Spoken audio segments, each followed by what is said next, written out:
Soyez les bienvenus. Nous sommes très heureux de vous retrouver. J'espère que vous avez pu vous reposer. Nous allons maintenant recevoir Dr Elena Harliwuk et Géris Popik. Ils sont les cofondateurs de Shoulder to Shoulder, épaule contre épaule. C'est un programme dédié à l'enfance notamment. Et j'aimerais partager quelques points très importants concernant nos présentateurs. Ce sont des jumeaux. Cela est une coïncidence, ou peut-être pas. Soyez bienvenus, Elena et Géris. Merci. Merci beaucoup pour cette présentation.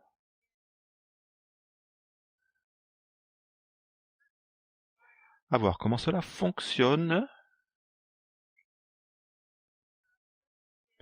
Avant de commencer, nous aimerions reconnaître que nous avons beaucoup de chance, Elena et moi-même, d'être sur les territoires des peuples autochtones.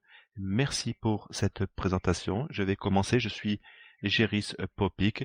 Je suis ici avec ma jumelle, Dr Elena Harliwuk.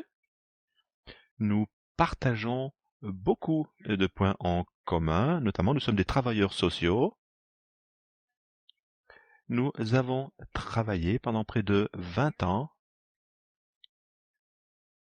Nous avons travaillé avec des premiers respondants dans le cadre de la santé mentale.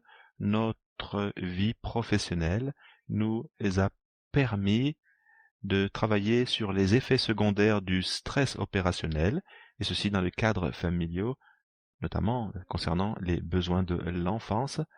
Nous avons toujours essayé de faire face aux questions les plus importantes, et notamment nous avons toujours voulu souligner la voix des jeunes qui vivaient dans des familles qui avaient été touchées par les blessures opérationnelles.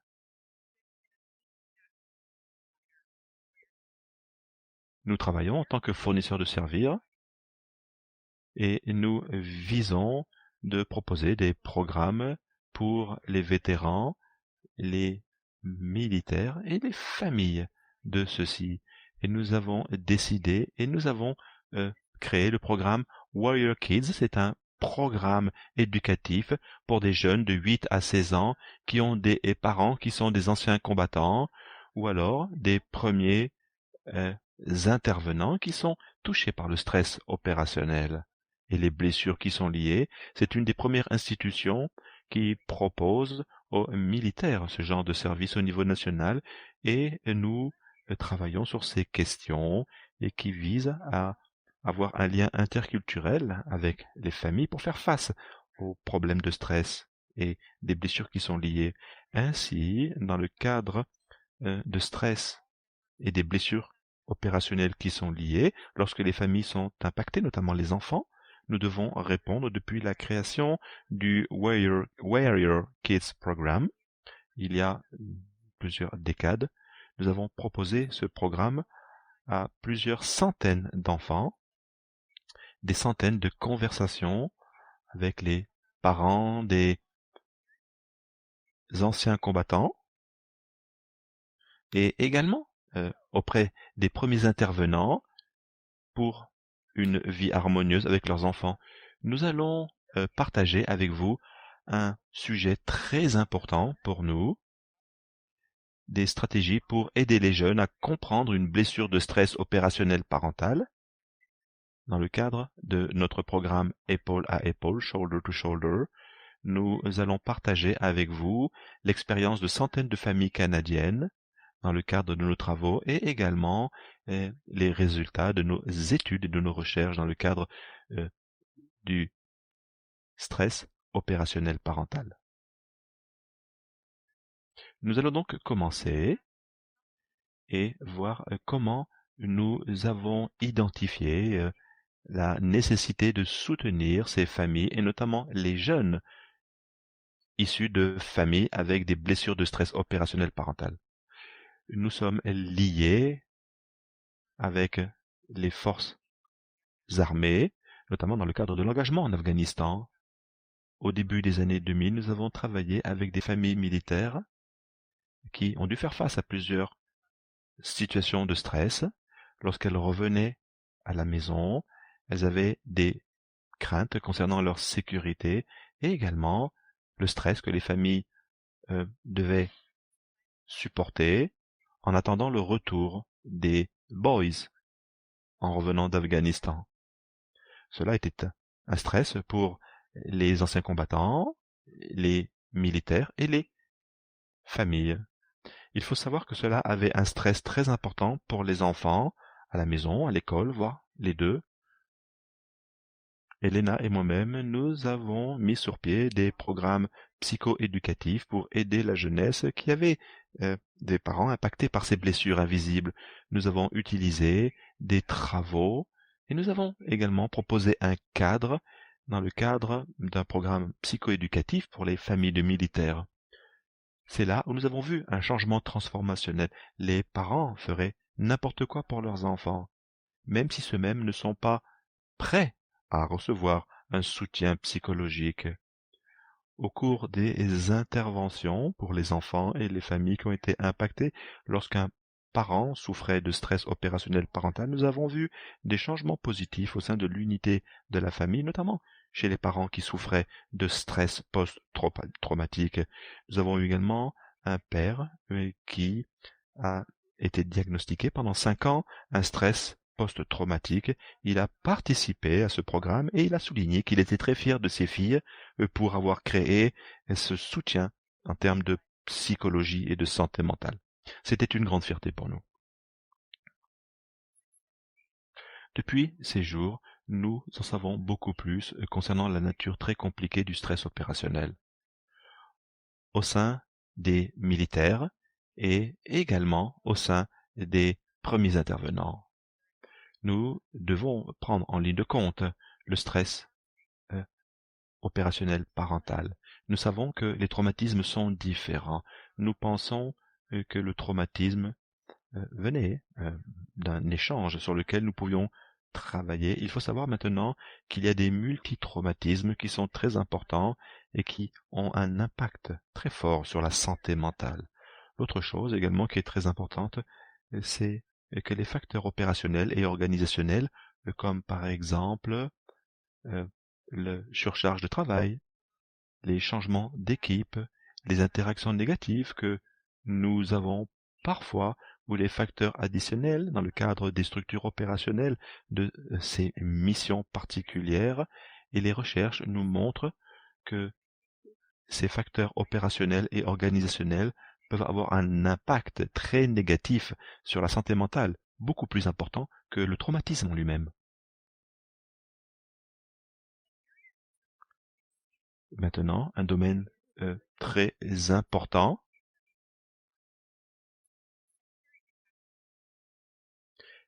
les effets secondaires du stress post-traumatique sur les enfants. Y a-t-il un impact sur les enfants si les parents sont impactés par le stress post-traumatique? Si l'enfant n'a pas été témoin direct du traumatisme, comment celui-ci pourrait-il être impacté? Nous avons compris que si c'était le cas, il y avait un impact, un effet secondaire sur l'enfant. La raison principale c'est que le stress post-traumatique est un trouble relationnel. C'est-à-dire que beaucoup d'individus travaillent sur le lieu de travail en supportant le stress post-traumatique, mais lorsqu'ils reviennent à la maison, très souvent, les désordres, les troubles apparaissent. Et cela est lié au stress opérationnel. Et cela a un véritable impact sur la parentalité. Ce que nous réalisons dans notre programme, un impact très important sur notre programme, c'est de proposer des informations pour les enfants concernant les blessures de stress opérationnel parental. Et ainsi, nous proposons une véritable opportunité et des moments pour les enfants. À ce titre, nous avons cette diapo, cette transparent, où les enfants ont dessiné ce que représentait pour eux le stress opérationnel parental. À l'image, nous voyons un papa et un enfant. Le père dit je te déteste. Et l'enfant répond mais pourquoi? Et ainsi, l'histoire en bas explique que le papa déteste Jérôme sans aucune raison, et cela le remplit de tristesse. Cela a pu créer, renforcer l'interaction, rouvrir la communication dans des situations extrêmement complexes, notamment dans le cadre de blessures de stress opérationnel parental. Maintenant, les informations que je vais vous présenter n'est pas nouvelle en soi. Ce n'est pas quelque chose que vous découvrez. Cependant, nous espérons que cette information pourra avoir le même impact pour vous ou pour nous et vous renforcer dans la conviction que ces recherches ont été très importantes sur les effets secondaires sur les enfants. Et quel que soit le contexte qui vous amène ici, que vous soyez un parent, que vous soyez un père, un professionnel ou un responsable, vous aurez conscience qu'il y a un véritable besoin pour les familles d'être impliquées dans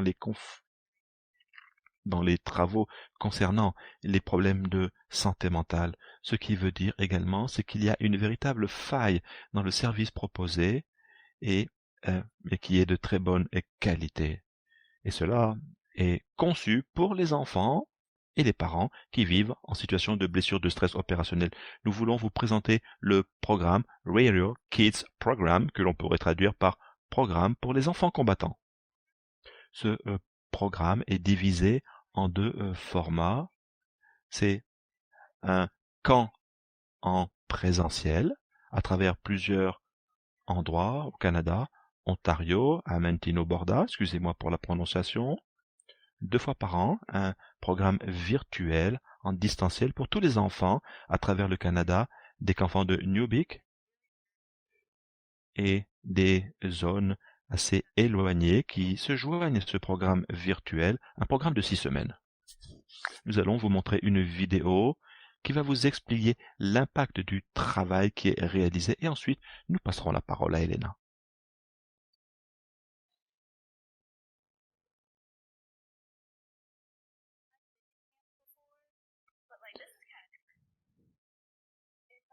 J'ai participé à plusieurs camps avant, mais c'est différent, c'est très différent.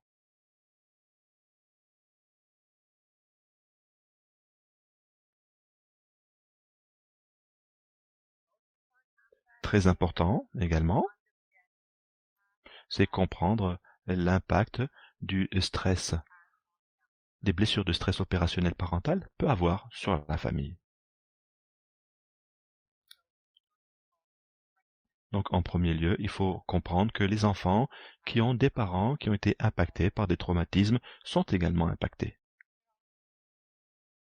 Nous sommes tous ici pour une raison, c'est en fait de nous rassembler. Mes parents sont policiers, cela va les affecter, peut les affecter. J'ai eu un problème de stress opérationnel et j'ai eu besoin d'informations. J'avais du mal à expliquer cette pathologie, ce trouble, et cela m'a beaucoup aidé.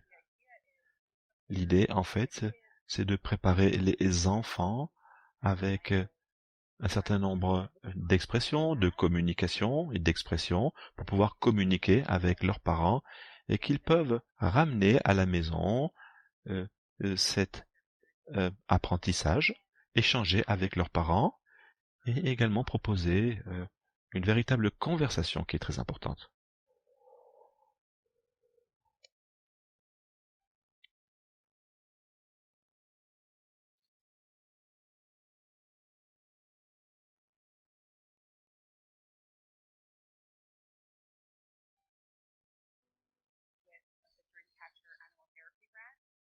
Une thérapie à travers le contact avec les animaux, apprendre à travers les animaux et des activités avec les animaux. Certains animaux ont peur, parfois, de l'être humain, alors que d'autres sont beaucoup plus proches. Ainsi, cela permet aux enfants de gagner la confiance de certains animaux. C'est une expérience très intéressante parce que j'aime beaucoup les animaux.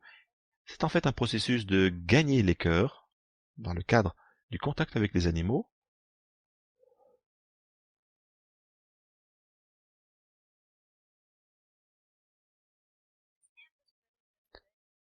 Ce camp est très intéressant parce que vous pouvez travailler, expliquer votre quotidien dans le cadre d'un partage de vie avec des gens qui souffrent de blessures de stress opérationnel. Nous voulions être euh, intéressants, que nous soyons ludiques avec tous les membres de la communauté pour pouvoir pratiquer ces concepts et que ces enfants reviennent à la maison avec un plus majeur. C'est un endroit très intéressant. On vous aide et vous pouvez avoir des psychologues avec vous qui vous aident, avec qui vous pouvez échanger et parler en lisant des livres qui ont été créés. L'enfant est très informé, très bien informé. Il y a beaucoup moins de stress qui est présent. C'est beaucoup plus facile de comprendre ce qui se passe. Pourquoi une personne peut pleurer, pourquoi elle est en colère contre vous. C'est parfois difficile d'avoir ce genre de camp. On peut rapporter au sein du foyer cette capacité d'empathie et de comprendre ce que les parents euh, vivent et expérimentent et que parfois il n'est pas possible de proposer.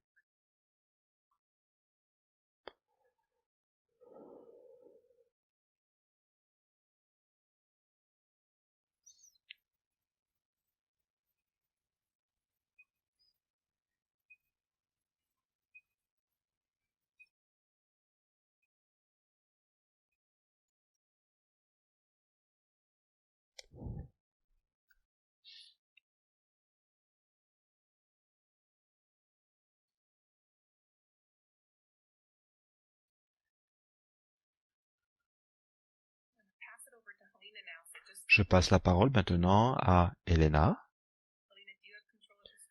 Elena, est-ce que vous pouvez prendre le contrôle de l'écran pour faire défiler les transparents? Parfait. Vous m'entendez?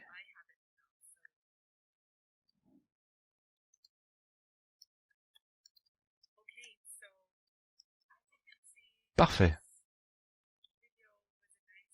Cette vidéo était une présentation très importante pour souligner les points les plus importants dans le cadre du programme War Kids Program. Nous allons maintenant aborder comment pouvoir construire, créer une résilience familiale. Parfois, les gens ont l'impression que nous travaillons simplement avec des enfants, avec des jeunes provenant de familles d'anciens combattants qui souffrent de blessures de stress opérationnel. C'est un programme familial que nous conduisons depuis 18 ans qui se concentre sur la résilience familiale.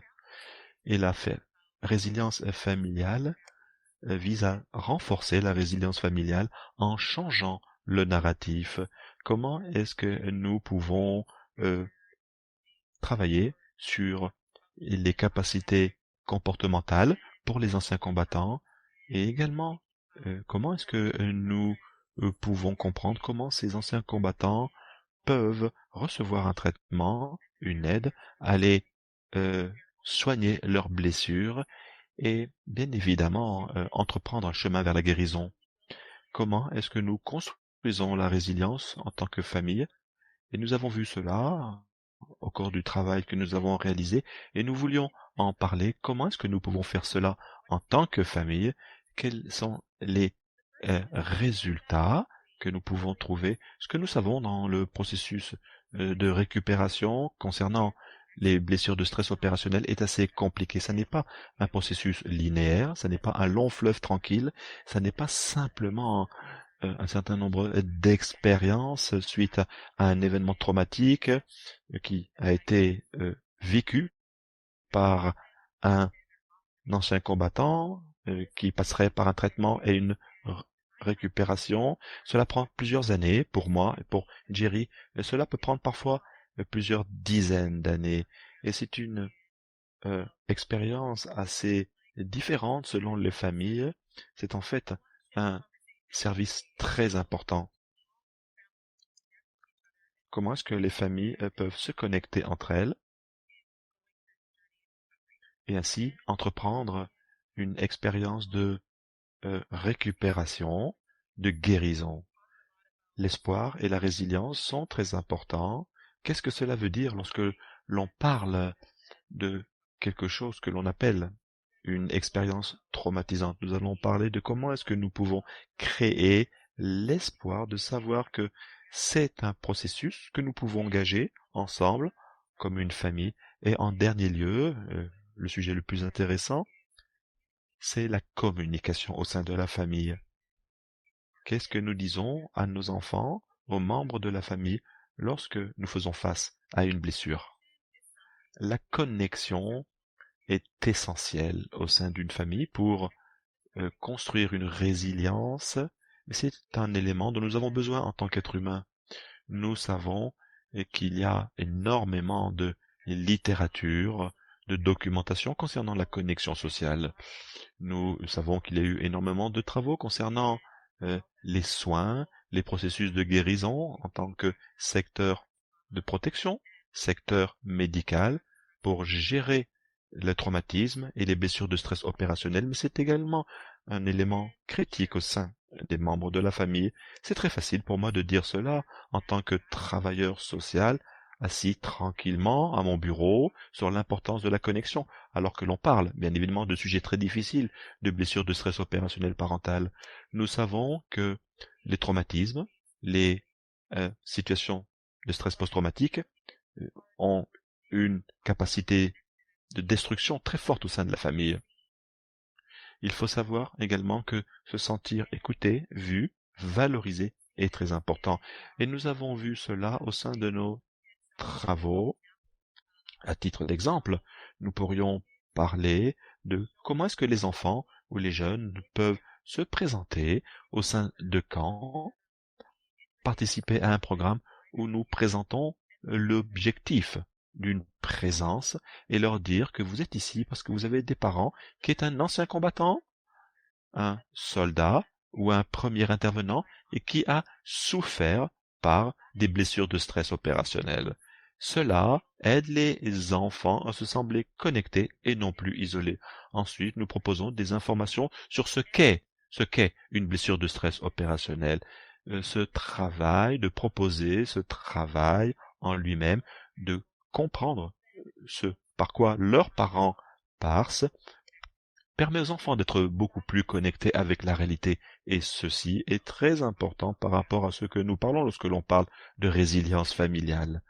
Ensuite, il faut parler de cette notion d'espoir. Jerry et moi-même, nous avons compris que nous faisions ce travail parce que nous avons cette conviction que les familles peuvent se guérir et aller au-delà, faire face aux aléas de la vie, récupérer. Nous travaillons avec des familles, mais cela est très important en tant que parent que vous ayez le sentiment que vous pouvez aller faire face aux défis, aux enjeux de la vie et comprendre que chaque famille a ses particularités, que votre expérience est particulière. Certains ont vécu cela pendant des années, pour d'autres c'est le début d'une aventure, mais pouvoir s'améliorer, récupérer, c'est très important. J'aimerais partager avec vous un exemple, un parent dont l'adolescent a participé à ce programme, Where Your Kids Program. Quelques jours après la fin du programme, ce parent m'a expliqué un email qui résumait comment est-ce que l'on pouvait restaurer l'espoir concernant une amélioration en termes de connexion dans le cadre du stress opérationnel.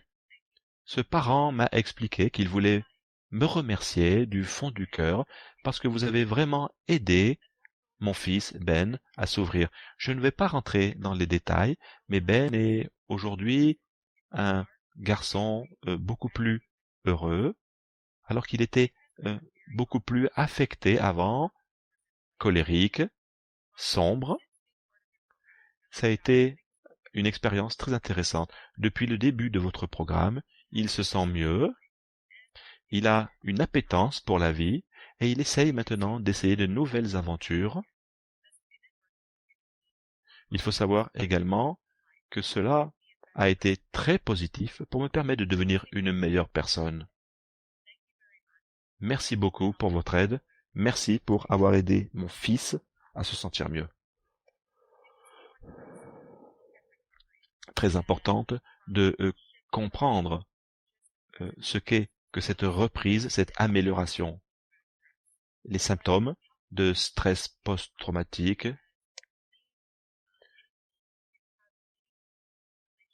avoir des relations utiles avec les membres de la famille. Très important donc que cette notion de rétablissement, l'absence, la présence de ces symptômes en termes de blessure de stress opérationnel parental, cette citation est très importante parce que les parents ne sont pas complètement rétablis suite à la lecture de cet email, mais cela est une route positive vers le processus de rétablissement. Lorsque l'on parle de idée, cette idée de comment est-ce que nous arrivons à cette étape, une fois de plus, la composante très importante et critique de notre travail au sein de la famille, que ce soit à travers les enfants, nous pensons que les discussions concernant les blessures, pouvoir soutenir une résilience au sein de la famille à travers la communication. La communication est très importante aujourd'hui et cela souligne la pierre angulaire pour laquelle nous travaillons, la résilience. Le processus de communication sur lequel j'aimerais revenir, nous allons y revenir avec des cas particuliers. Ce qui est important au sein de la communication au sein de la famille, ça n'est pas simplement le message concernant les échanges au sein de la famille, c'est le message, mais c'est comment ce message est porté, être clair, être concis sur ce que vous voulez échanger avec votre famille, le faire d'une manière qui vous permet d'avoir une expression émotionnelle ouverte. L'idée étant que nous sommes capables de pouvoir étudier une vie harmonieuse, avoir des expériences heureuses au sein de la famille et de représenter une véritable vitrine de bonheur pour la jeunesse, pour les enfants, leur permettre de faire face aux aléas de la vie. Voilà pourquoi je parle de ce processus de communication. Ensuite, c'est une capacité à résoudre les problèmes et cela nous permet d'avoir des discussions, avoir des différends, des désaccords, mais en dernier lieu, être capable de s'asseoir et de trouver une solution pour savoir ce qui se passe au sein de notre famille et si cela est bien une blessure de stress opérationnelle. Et nous pouvons faire cela ensemble en tant que famille. La partie suivante, c'est la communication de la blessure. C'est là où on peut avoir ces conversations à travers notre pratique, à travers les années. Nous avons eu comment on peut faire face à comment on peut parler de cette blessure. Et l'idée est bien que on n'aimerait pas y réfléchir plus, mais on peut dire à nos enfants ce qui se passe, on va pas se préoccuper d'en parler encore une fois. Alors, ça sera un processus en cours, en fait. C'est un processus continu, processus de parler de où vous en êtes, comment les choses se passent. Et c'est de ça dont on parle. Les parents vont penser qu'ils ont besoin de savoir exactement quel est le point final, où se sentiront, quels seraient les aspects les aspects de ce parcours de guérison et que les parents se disent qu'ils doivent être guéris avant de parler à leurs enfants. On encourage les parents qu'il existe des preuves que si on ne prend pas, si on ne partage pas des informations avec les enfants de prime abord, alors c'est pas très très bien. C'est là la première étape de la guérison, c'est de parler avec les enfants. Vous ne devez pas vous préoccuper vous n'avez pas à parler du traumatisme ou de l'expérience traumatique afin de partager des informations portant sur la blessure en soi ou quels sont vos combats ou vos difficultés du point de vue blessure opérationnelle. De temps en temps, on s'éloigne et on veut pas, on veut protéger nos enfants et on se dit on ne veut pas en parler avec nos enfants en ayant les meilleures intentions. Mais on doit savoir que si on ne parle pas de ces informations, ou si on ne parle pas de les blessures, alors les enfants vont catastropher les choses, vont vraiment voir les choses en grand et au final, et ceci augmente leur stress et leur peur sur ce qui se passe. Et ceci pourrait également représenter un risque ou un problème psychique ou mental pour eux. On va parler des étapes à prendre concernant la communication de la blessure. Alors, la première étape, et ceci c'est l'idée avec laquelle on peut en fait s'asseoir en tant que parents et parler de nos enfants ou nos jeunes concernant notre blessure mentale. On comprend que c'est pour être complexe, que souvent il y a de la planification impliquée pour avoir ces conversations. Nous devons se sentir à l'aise par rapport à votre propre blessure et comment vous voulez en parler, en prenant en considération les aspects spécifiques de votre famille. Et bien sûr, quand on parle d'étapes à prendre, ça paraît descriptif, mais on espère que ceci ne sera pas une approche du découpage, mais plutôt prendre les informations qui conviennent le mieux à la situation de votre famille. Vous pouvez choisir quand avoir cette conversation. Cette conversation, bien sûr, réussira si vous prévoyez de l'avoir d'une manière qui n'est pas réactionnaire. Réfléchir à comment vous vous sentez plus calme quand les membres de vos amis, vos jeunes ou vos familles sont le plus à l'aise pour avoir cette conversation qui est la plus difficile. La deuxième étape est de réfléchir sur la conversation, moins comme une prêche, mais plutôt une opportunité de partager des informations et vérifier ce que les enfants et vos jeunes pensent, quelles sont les questions qu'ils ont et qu'est-ce qu'ils ont compris. L'étape suivante est de planifier les choses par rapport à leur âge. Nous savons que il existe des différences importantes, que vous parliez à un enfant très jeune qui a 6 ou 7 ans par rapport à un adolescent qui a 16 ou 17 ans. Qu'est-ce qu'ils peuvent comprendre et leur compréhension des choses est différente. Les jeunes enfants, ils dosent ces informations. C'est comme mes enfants. C'est comme un moment où c'est de petites parties d'informations qu'ils peuvent retenir. Ils ne peuvent retenir que des petites informations. Les adolescents, par exemple, eux, par contre, paraissent comme ils ne font pas attention. Mais en fait, ils font attention. Comme s'ils sont distraits, mais en fait, ils font très attention. Il existe des outils et des ressources qui ont été créés et qui peuvent vous aider, que vous pouvez utiliser pour débuter cette conversation. L'un des exemples que nous avons ici, c'est un livre que nous avons développé qui aide à les jeunes enfants à mieux comprendre les blessures de stress opérationnel. Ça veut dire l'aventure du grand Larry, la grande aventure de Larry. Ça commence c'est des histoires pour les enfants de 4 ans, ça porte sur la blessure opérationnelle, les blessures opérationnelles. Et vous avez également Dan Stigall qui a écrit un livre. Il donne des exemples sur dans des vidéos YouTube sur les façons la façon avec laquelle on peut mieux comprendre comment notre cerveau examine les blessures opérationnelles. Et là, vous avez quelques exemples qui sont des points de départ pour commencer une conversation. J'aimerais vous parler de certains moments difficiles par lesquels je passe actuellement. Je sais que nous avons parlé à quel point on doit être ouvert et nous avons parlé à quel point il est important d'être honnête et ouvert. J'aimerais vous parler pendant quelques minutes. Ou bien vous pouvez dire, j'étais un peu d'humeur, je suis un peu stressée, même un peu pas de bonne humeur. Et j'aimerais vous dire pourquoi je suis comme ça.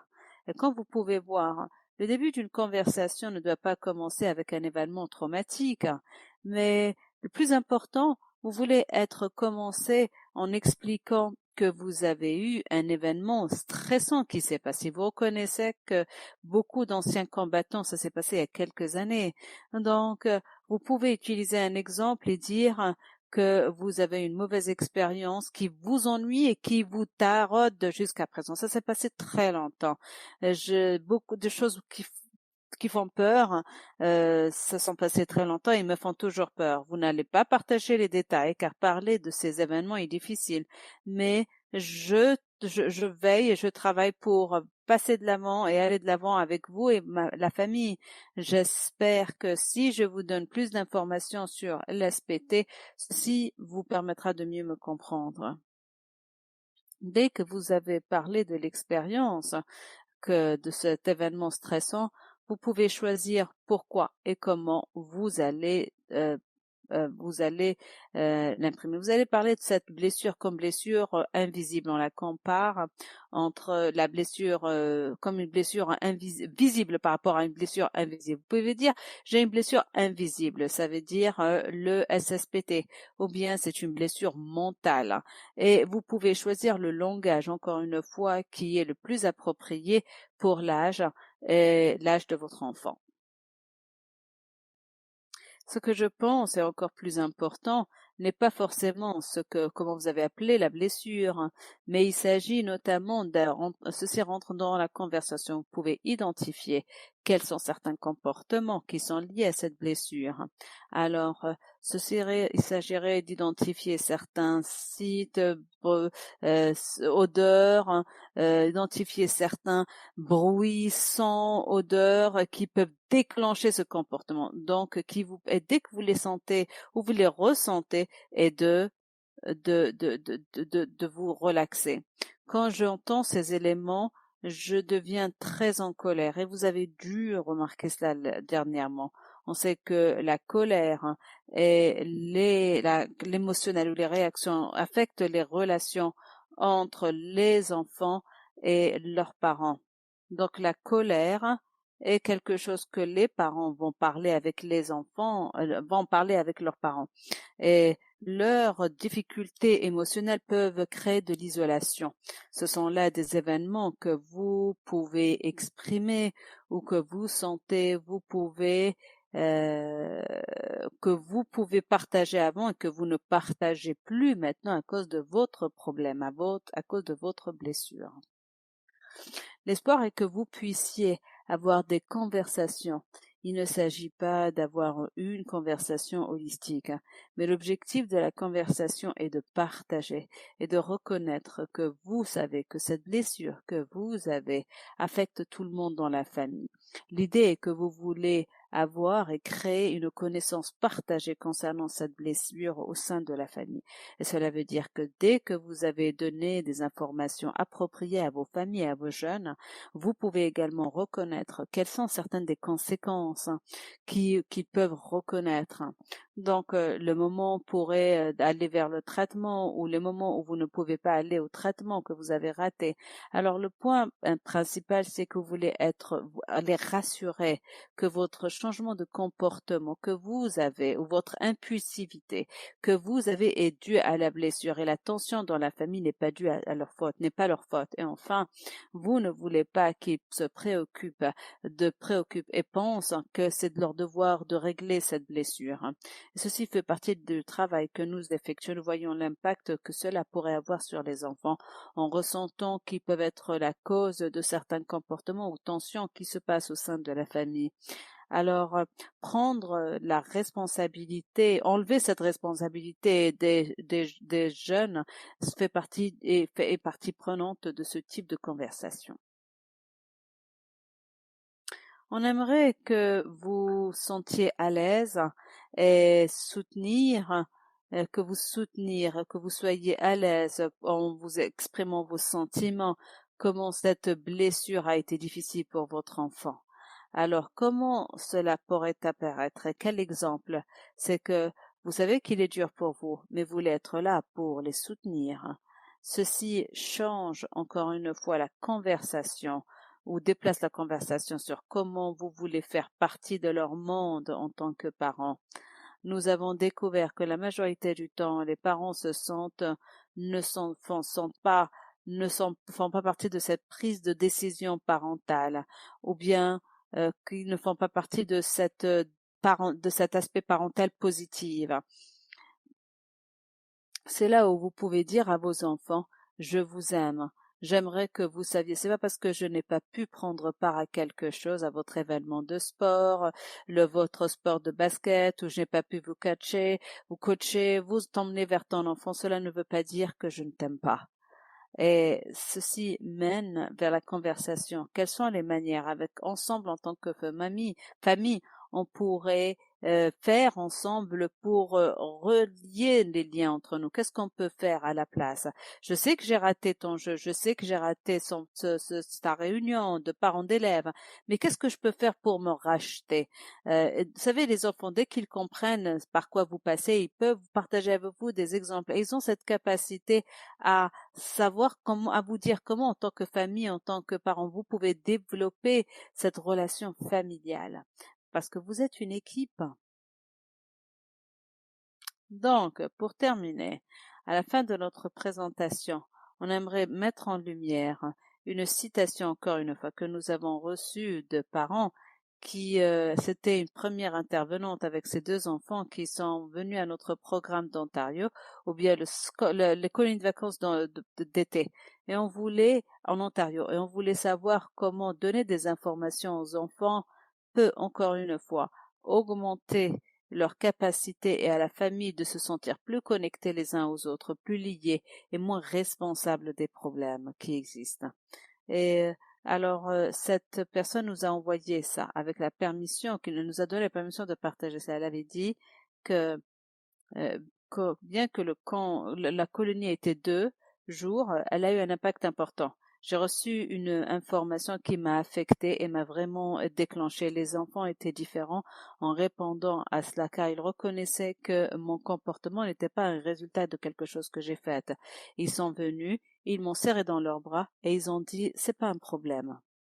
Encore une fois, nous pensons que c'est un exemple de pourquoi on peut avoir une communication avec les enfants est importante et les enfants font partie de la famille, font partie de ce parcours, de la guérison et font partie de ce parcours pour comprendre le parcours de guérison des parents. Merci beaucoup. Je pense que Jairus, est-ce que vous avez autre chose à dire dans cette partie? Non. Non, je pense que nous avons quelques questions dans le chat. Oui, oui, nous avons voilà. Mesdames, merci. Je suis toujours ravie d'écouter vos conversations et à chaque fois que vous présentez, il y a toujours quelque chose de nouveau. Nous apprenons toujours quelque chose. J'adore les exemples que vous donnez. Quelques exemples. C'est que par rapport à quelques commentaires, ce que vous faites, les travaux que vous faites changent la vie et je suis d'accord avec vous. Et peut-être que vous pouvez ou peut-être pas répondre à cette question, mais je pensais est-ce qu'il existe des ressources ou des programmes disponibles pour les jeunes adultes survivants qui sont SMP, qui sont des enfants de premiers intervenants qui n'ont pas accès à ce type de ressources dans le passé et alors qu'ils sont un peu plus âgés. Et ceci affecte leur vie. Est-ce que vous pouvez répondre à cette question? Alors, Helena pour répondre à cette question. Vous savez, c'est une question qui nous vient à plusieurs reprises. Et comme Haley l'avait dit dès le début de la présentation, les écarts ou le vide pour cette population est vraiment immense. Et je ne connais aucun programme qui fait face aux enfants adultes. On en a parlé à plusieurs reprises. Nous avons eu des conversations avec des organisations comme OSAS qui met l'accent sur les adultes et l'appui des pairs pour les adultes. Mais nous ne connaissons pas de programmes qui sont spécifiquement ou qui ciblent spécifiquement les enfants adultes concernant cet impact secondaire du traumatisme. Donc Hélène, à moins que vous ayez quelque chose à dire par rapport à cela. Non, je voulais juste te dire qu'on était à Vancouver hier et on faisait une présentation. Et nous avons un officier SMP en retraite et elle a dit qu'elle était un enfant d'un officier SMP qui s'œuvrait de SSPT. Elle a grandi, elle a normalisé cet aspect et puis a rejoint le SMP elle-même et c'était jusqu'à ce que son elle a eu un petit enfant s'est dit il fallait qu'elle arrête ce cycle. Elle a eu des petits enfants. C'est là où elle a dû se dire qu'il fallait qu'elle arrête ce cycle. Et elle a dit j'aurais aimé avoir cette information auparavant en grandissant pour ne pas transmettre ce traumatisme. Elle est en retraite et donc nous voyons 3 générations de traumatisme. Merci beaucoup. Je sais que nous avons parlé, nous avons dit que nous avons beaucoup de travail à faire et l'impact de ce SSPT sur les adultes. Question très rapide. Si l'épouse n'a pas reconnu la blessure, est-ce que vous pouvez en discuter dans le camp ou bien dans la colonie? Par exemple, les parents n'ont pas passé par ce processus de guérison, ne reconnaissent pas la blessure. Je sais que ceci pourrait être une barrière importante, bien sûr, et nous espérons que le programme est conçu de manière que les parents du moins reconnaissent qu'il existe un niveau de blessure. Et encore une fois, nous travaillons énormément en parlant avec les parents avant que cela se produise. Et si ceci est une barrière, car on aimerait que les jeunes et les parents puissent réussir. On veut les préparer à la réussite. Si le parent ne reconnaît pas qu'il existe une blessure, alors ça dépend, mais c'est une aversion à la blessure. Et de temps en temps, il est important que les parents puissent avoir une compréhension du niveau d'impact de la blessure avant de participer au programme, car bien sûr, il existe ces stratégies et outils que nous offrons aux enfants.